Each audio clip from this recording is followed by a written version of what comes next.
Love go one-on-one with Keith Wilkes. Bob Love, you just can't do anything with that. Not that shot. And less time to work against the shot clock when they do have the ball at their end. Bob Love puts it up. Bob Love hits the shot. He now has scored 9 points for the Bulls.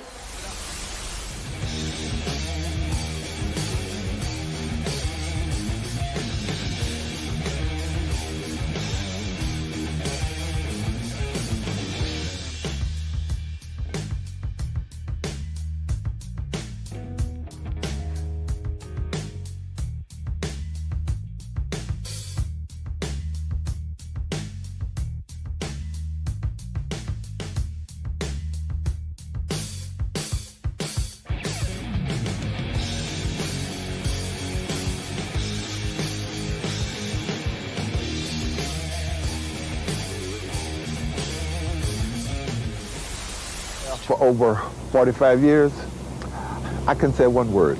His game had to speak for him because Love stuttered terribly. When he left the NBA with a bad back in 1976, his wife left him a note. A note basically said that she didn't want to be married to a guy that couldn't talk, and she definitely didn't want to be married to a guy that was going to be crippled the rest of his life. That night on the bus ride home, Love saw a sign for speech pathologist Susan Hamilton. Went in and recorded what he could for her evaluation. I also made All-Pro defensive team. So he began speaking in front of school kids, practicing with a pro's dedication. 2 hours a day, 3 times a week for a year.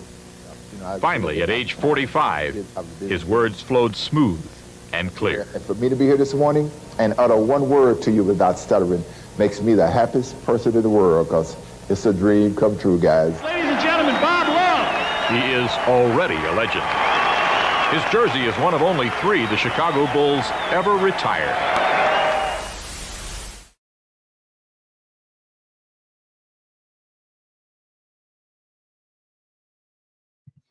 Somebody big just died. Chicago Bulls legend Bob Love is dead at 81 years old. And Mike North is here to deliver his eulogy. Mike, how are you, my friend? I'm good, buddy. It's good to see you, Joe. Good to see everybody out there. Well, let's get to the business at hand first, and then we'll talk about this great man, and I mean great man. You know, I don't care if you go to a funeral parlor anywhere in the country. You want what you deserve. That's right.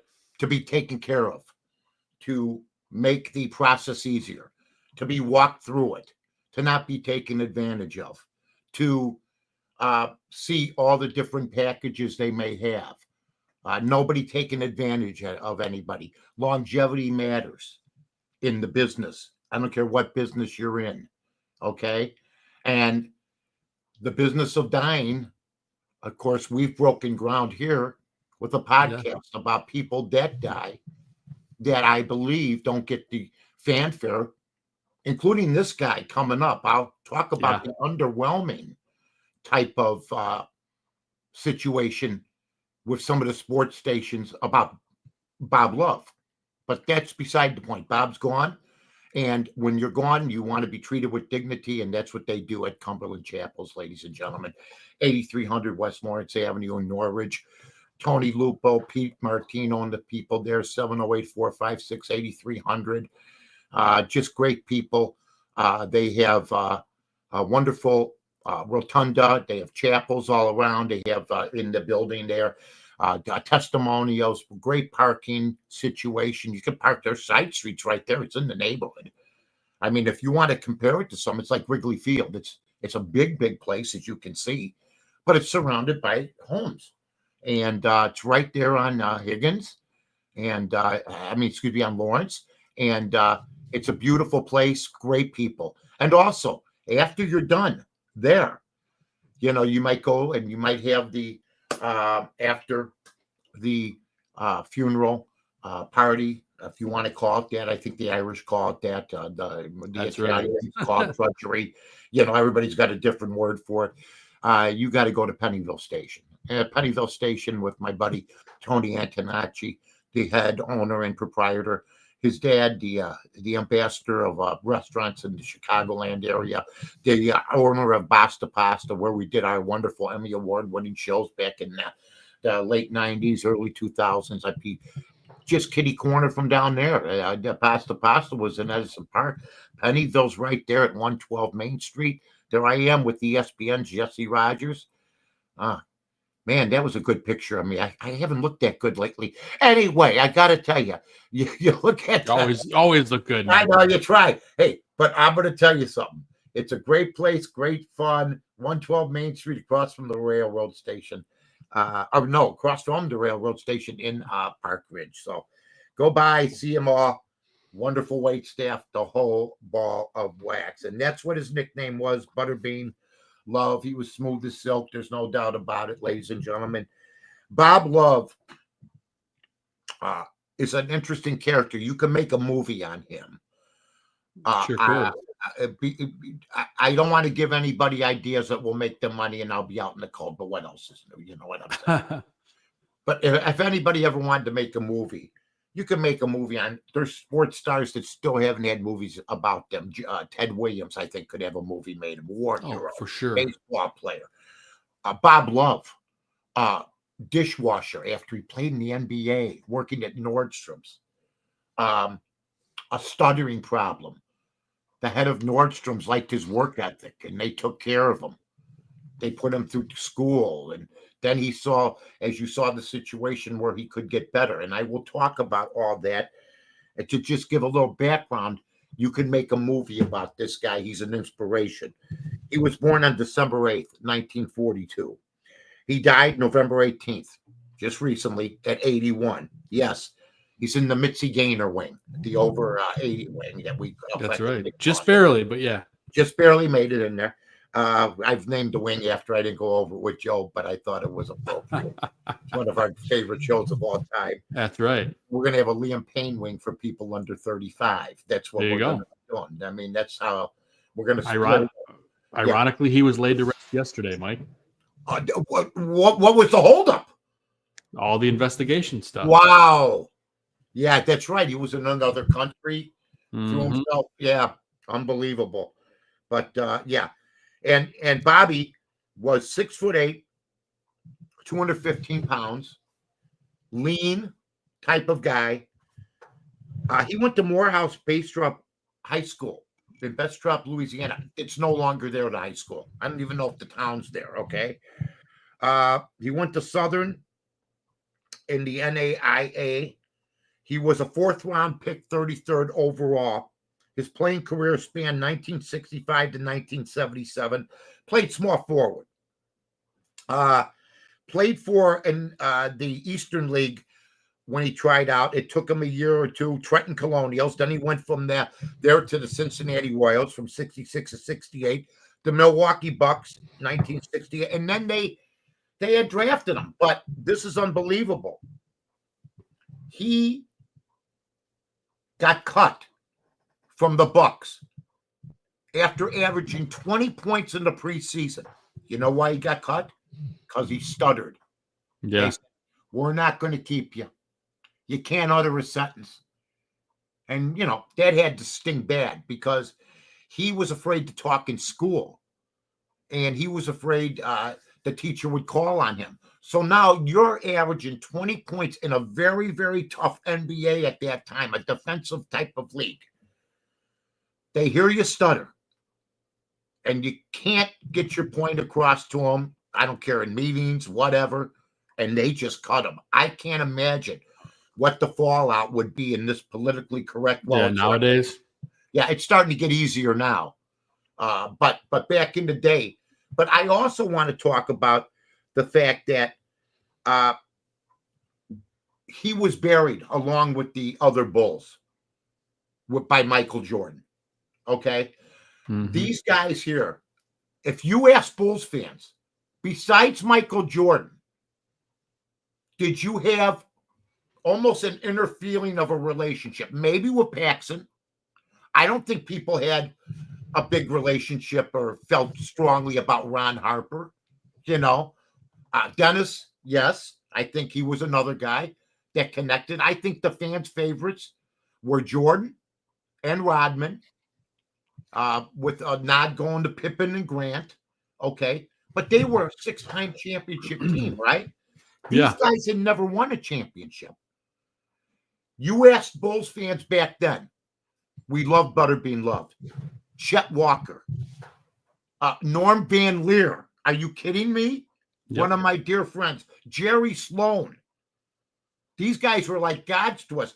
They should have won in 1977. I saw their game when they played the Portland Trail Blazers here at home. We lost the next time. It was a best out of 3 back in the day. And we had Portland on the ropes. Portland ended up winning the championship that year. And it was, if we would have won that championship, it would have been unbelievable with that team, Wilbur Holland and people like that. But I'm going to tell you something. If they were a popular team. They were like the 69 Cubs. So close, so popular. There he is getting married at the United Center. There's Reinsdorf going, what's this going to cost me? And, and it just was a heartbreaker, one of the heartbreaking losses that I saw them have. Now, he was a 3-time NBA All-Star, 2-time All-NBA second team, 3-time NBA All-Defensive second team. The guy played both ends of the court, folks. A top 10 defensive player in the league and a top offensive player in the league. They retired his number along with Jerry Sloan's. He had only 5 numbers, Mike, have been retired by the Bulls. Do you know who they are? I hate when you throw things at me. It tests my knowledge, and how you said 2 of them already. Right. I'm gonna go with Jordan, Pippen. What? Bob Love. Bob Love. You said the other one too. Jerry Sloan. And who's? And there's one left. And it's retired league wide, not just by the Bulls. Oh, so he didn't play for the Bulls? It's Bill Russell. Oh, come on. It's although I loved Russ, but I don't know if he wants his banner anywhere but Boston Gardens, to be honest with you. But you're right. Yeah, he was one of those guys. But that team,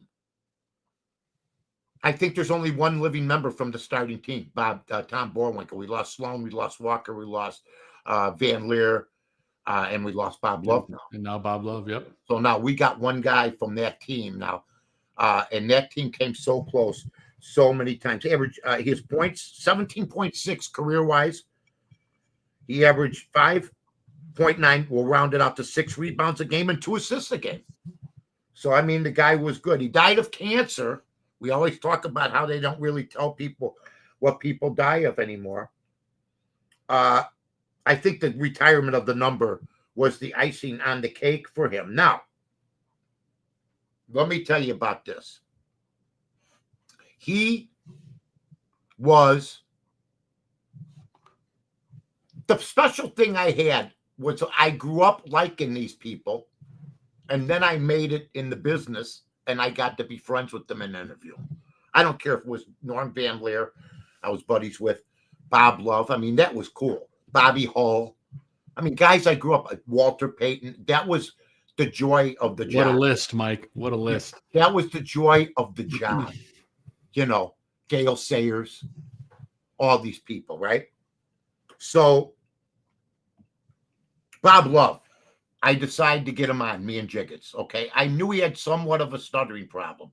And I'm going to wait for these highlights, and I want to have eye contact with everybody here. Okay, so we'll come back to me in just a minute because I want people to understand. It's a sensitive subject, but it wasn't, as you just saw, about the fact that he was cut from a team because he couldn't get it out. Couldn't talk, yeah. So now we get him on the radio, me and Jim. Yeah. We get him on the radio. Now, don't tell me when you hear somebody stuttering at certain times, it isn't funny, folks. Because I'll give you a few examples of great comedies that put stuttering in. Okay. My cousin Vinny, I played that cut literally twice a week on the score, every week. The stuttering lawyer? The stuttering lawyer. Okay. Do we have the stuttering lawyer? I am pulling it up in the background, seeing if we can find a way to make this believe work. me, I can kill time. So, The Stuttering Lawyer is one of the all-time great. In fact, I thought he should have won a supporting actor award for Academy Award. So, The Stuttering Lawyer here and My Cousin Vinny. Tell me what you got it ready, big guy. Still trying to bring it up? Yep, trying to figure it out real quick. Nah, forget about it if we can't get it. It doesn't matter. People remember it. Then you have the stuttering boxing champ from Harlem Night. And Richard Pryor's going, come on. He's going like this. Come on. It's one of the funniest things. And then, of course, Billy Madison, where, here we got, you got it, Joe? Let's watch it. You got it up? Yep, I got The Stuttering Lawyer. All right, let's hear The Stuttering Lawyer. I don't have any audio for it, but no! But that's okay. Let's see. Well, we're not going to get in trouble, so at least we can see The Stuttering Lawyer here. Let's see. This is when they're trying to decide between Joe Pesci and him, right? And here comes this guy acting cool, calm, and collected, right? Without the audio, it doesn't do it justice. Where's the audio at, by the way? They don't play it? I just don't want us to get in trouble for play it up for 2 seconds. Let's hear a little. I have to pull the video to get the audio. Yeah, okay. Anyway, but as you can see, he doesn't know. As you can see, it was one of the funnier bits ever. And then you have The Stuttering Lawyer. But then Billy Madison, when the kid's reading, I think Billy is in what, second grade or something, or first grade, and the kid's going, did, and then all of a sudden Billy Madison in the back goes, today, Junior, you know. So those are three examples where stuttering is used in comedies because they get laughs. Those guys were terrific at what they did. They fit the role at what they were supposed to do. But then there's the painful stuttering, okay? Mel Tillis was a country western star, okay? He stuttered until he sang, but it was an uncomfortable stutter. When you watched him on TV, you felt bad for him. That's the same way with Bob Love. We got Bob Love on the air, and you can watch stuttering in comedy, but when you're actually seeing a guy, or when you see him in person and you're trying to talk to him, which I did at the Chicago Stadium and the United Center many times. How you doing, Mike? I mean, that's how bad Bob was. Yeah. Okay. So then it's sad. It's sad until he's washing dishes at Nordstrom's. This is unbelievable. And the head of Nordstrom's in Seattle, because Bob had played, I think, a bit there, enjoyed or saw him working and saw him working hard. And he said, you know what? I'm going to help this guy. Okay. He was a busboy and dishwasher, okay, in Seattle. And the store head, John Nordstrom, he got him to work with a speech therapist. And then he became an excellent motivational speaker. And then you cannot believe when you talk to Bob Love, guys, later on in life, that he actually talked straight. And he sounded professional and good. He sounded like a normal guy. Sounded like a normal guy. He played a ton of games. Now, here's the key. He averaged a ton of points. He played for the Chicago Bulls 76, from 1976, 77, all the way back to 1969. And Bob was just a tremendous player. And Joe, I don't know how much you knew about him at the time. I knew more highlights and stuff from when he was, when I was watching the Bulls but, as a youngster. But it's sort of like when Walter Payton came back. And exactly. When Walter Payton played and Gale Sayers was forgotten. That's basically what happened to this team. This team played as hard as that team. This team was as good as that team. There's one thing that this team didn't have. That team didn't have Michael Jordan.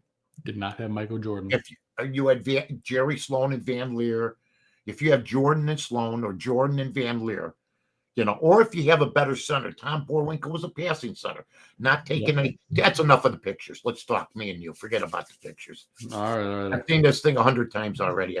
So my whole point is that Bob Love just rose from the ashes, and I think that's his epitaph, that he became a well-spoken motivational speaker and an NBA player. So and Mike, I do have the statement from the Chicago Bulls as well. Love to hear it, Joey. Love to hear it, kid.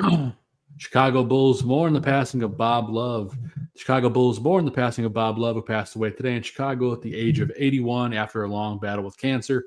Bob was a true legend and a beloved member of our family. During his 9 remarkable seasons with the Bulls, Bob was a 3-time NBA All-Star, a tenacious defender, and a cornerstone of our team. With his number 10 jersey hanging in the United Center rafters, his on-court achievements are forever etched in history, but Bob's impact transcended basketball.